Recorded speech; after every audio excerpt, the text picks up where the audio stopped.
Hello there, my name is Hannah Bolam, and the following presentation will be looking in detail at the Yulin Dog Meat Festival that takes place annually in the city of Yulin in the Guangxi province of southeastern China. The aim of the presentation is to deliver the history and the facts of the festival, discuss the reported animal welfare issues surrounding it, and consider just why the existence of the Dog Meat Festival has created so much controversy around the world. Just before we continue, I have inserted a quick warning. The presentation will feature several distressing images of dogs and of animal abuse. History of the Yulin Dog Meat Festival. The eating of dog meat in China is not a recent practice. It has been traced back as far as 1700 BC. Dogs were used mainly as hunters and helpers on farms, but it was common for them to be eaten if faced with times of food shortages. They were a popular choice of food at ceremonial dinners, being served to kings, and even being used as sacrifices to the gods. In ancient Chinese medicine, dog meat was believed to have a variety of health benefits for the liver, the libido, and temperature regulation during the warmer months. This is actually widely believed to possibly be the root of the cause of the first Yulin Dog Meat Festival in 2010, which was a celebration of the summer solstice on June 21st. Residents reinstated the tradition that eating dog meat at this time would help them live more comfortably over the warmer season, preventing heat exhaustion. Some people claim that it was actually the dog meat traders themselves that began the festival, as an attempt to boost their declining trade. Either way, the festival has continued annually ever since.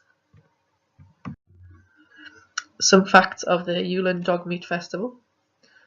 It is estimated that around 10,000 dogs are slaughtered and eaten each year during the festival.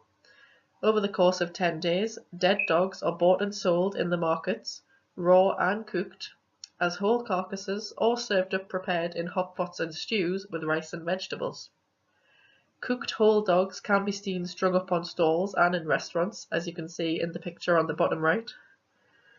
Live dog trading is also a common sight, with hundreds of cages full of many different breeds of dog being paraded down the streets.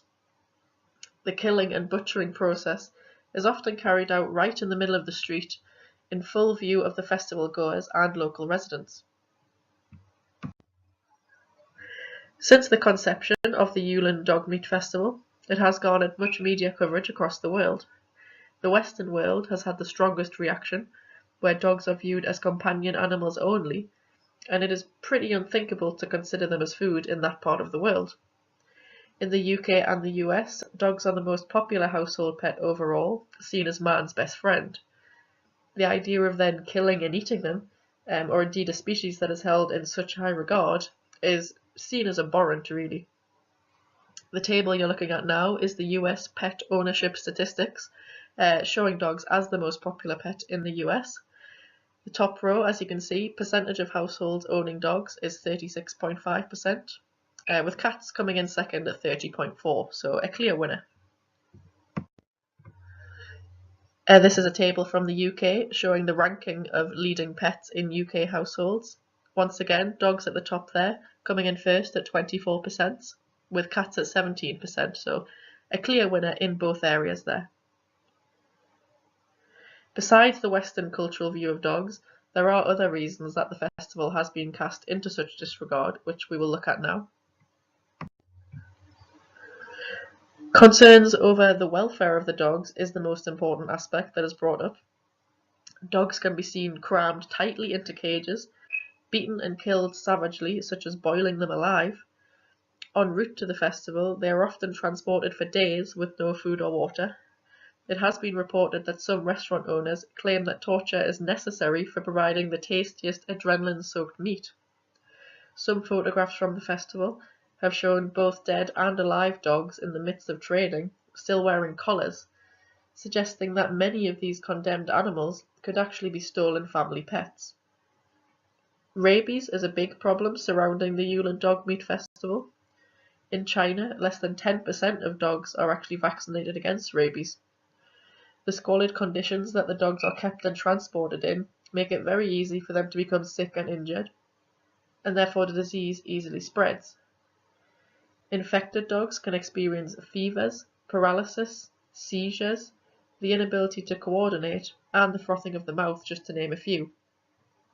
Rabies causes such a wide array of debilitating and painful symptoms that could easily be prevented by avoiding such conditions that the festival forces them into. Although humans cannot contract rabies from eating infected dog meat, you can contract it from close contact with the infected dogs through bites or scratches. The practices that go on throughout the festival creates an incredibly high-risk environment for humans to contract the disease, which statistics have proven. The Ministry for Health in China has stated that the Guangxi province actually has the highest number of reported rabies outbreaks in China, with the city of Yulin being one of the top 10 cities to report cases of the disease. Again, a very avoidable state of affairs that the festival imposes not only on its dogs, but on the people that take part. Seeing as the festival has just celebrated its 6th anniversary, it clearly does have supporters out there to continue year after year. Dog meat consumption is legal in mainland China, and many of the traders rely on their dog meat businesses for their livelihood and for their family's livelihood, just as any other pig or cattle farmer would rely on theirs. Yulin locals are proud of the festival, as they believe it pays tribute to their ancient traditions, and they argue that they have the right to do that. There is a bigger reason, however, that is often discussed as a rationalization for the festival, but it doesn't only come from the locals. It's claimed that many people who so violently oppose the Yulin Dog Meat Festival are actually being hypocritical when it comes to their own or their own country's practices. In the UK alone, an estimated 2.6 million cattle and 10 million pigs are slaughtered for food each year. Is there a difference between cattle, pigs, and dogs? The only reason Westerners find it hard to accept eating dog meat, but easy to eat pork, is because it is normal for pigs to be bred for slaughter and dogs bred for companionship in that part of the world. In China, it's normal for dogs to be bred and sold for food. In 2015, the UK hosted countless food festivals all over the country, including Grillstock, Meatopia, and Wingfest, which all celebrate the eating of the best beef, pork, and chicken that they have to offer. This is where the hypocrisy is most evident, the fact that the same people who enjoy a pork or a beef festival in one country are then protesting about a dog meat festival in another country. One report stated that unless you are vegan or vegetarian, you really don't have any kind of moral high ground to stand on. Furthermore, the level of attention that the Yulin Festival attracts each year may well help gather more protesters against it, but it does also completely draw attention away from the fact that dogs are not only killed in China for this festival. 13 to 16 million dogs are slaughtered year-round across Asia for human consumption, in China, but also in such countries as North and South Korea and Vietnam. The dog meat festival itself is really just the most publicized point of a much greater practice. One response to this suggested hypocrisy from protesters is often based on the horrific state of welfare that the dogs are being forced to live in, whereas farmed animals in Europe, for example, generally have a much higher and much more regulated standard. This is true. There are many guidelines and regulations on the treatment of companion and farm animals in Europe, but this does not encompass every situation. Reports of bad welfare in European farms still appear, some of which are not dissimilar to the treatment of dogs in Yulin. Cows and sheep can be transported thousands of miles alive in dark and cramped conditions. Chickens can easily be missed in the killing process inside the abattoir and end up boiled alive themselves in the feather removing process. And many fishermen will regularly beat their catch in the head to stun or kill it. Compared to the dog meat festival, do those practices sound familiar? One thing that must be avoided, though, is the generalization that the whole of China agrees with eating dog meat, which is actually entirely false. A recent poll taken in China showed that 64% of people aged 16 to 50 do want a permanent end to the festival, with just over half of those wanting the dog meat trade banned altogether. The government in Yulin actively denies any knowledge or participation in the festival currently, and the director of the Capital Animal Welfare Association, based in Beijing, described the festival as embarrassing to the Chinese people and the culture it claims to celebrate. I would like to ask you at this point to follow the link below and just view a short video that shows some of the protests that do go on in China around the festival, and it also does give one or two responses from the locals.